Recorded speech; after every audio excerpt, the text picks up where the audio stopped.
I think it is, Steve. I think it's, he's fought, he works unbelievably hard every day, and I think, to finally be back out there in a situation that, he's made this team good by pitching the ninth inning, and it was nice to see him out there.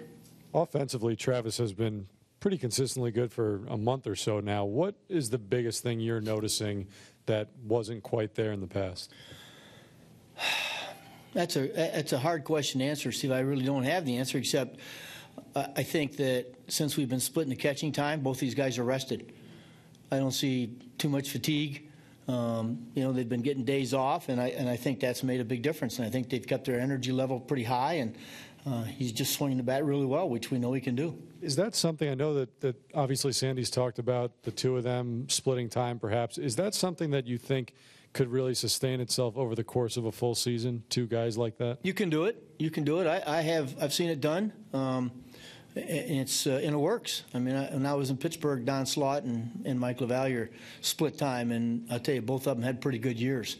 So I certainly, we try to pick and choose guys that they have been catching well to have them back there. So, but there's nothing like a little friendly competition to get the juices flowing a little bit.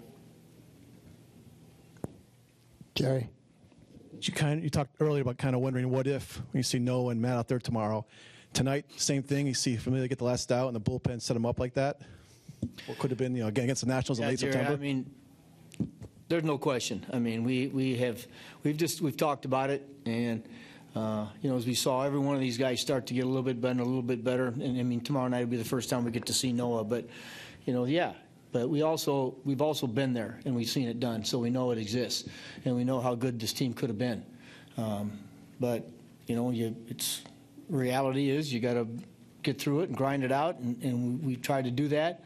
I think tonight's a perfect example that we haven't cashed it in. We're down 6-1 and come back and win the game. So these guys are still playing for something.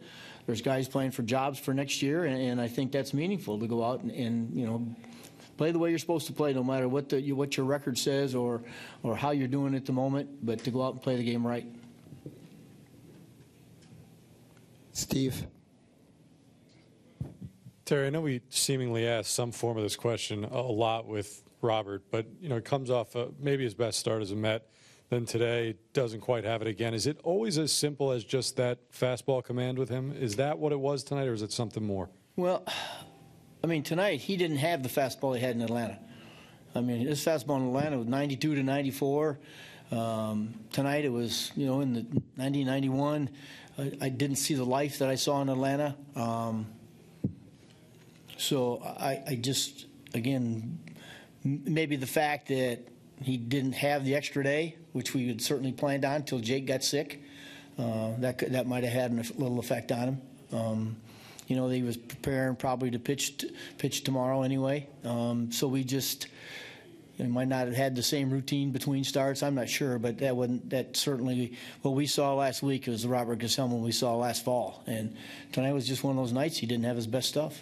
What do you look at as the challenge for him going into this offseason? Because it's not as if it's never been there this year. He's shown these flashes.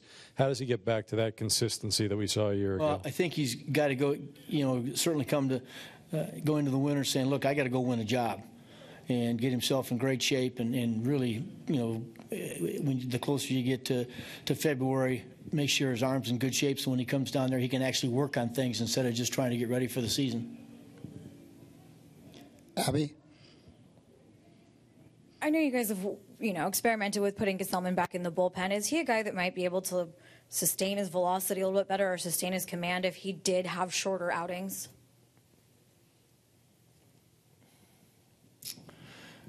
Abby, I don't know. I think Robert Gesellman has, because we've seen him start and we know he can do it, especially with it hasn't been there this year, and I think it's a great learning experience for him. Now, can that take place in the bullpen? Yeah, if he gets enough work.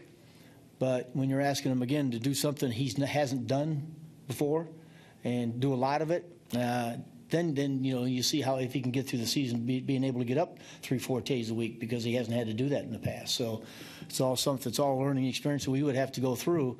But with what we experienced this year, we've got to make sure this guy's ready to start baseball games.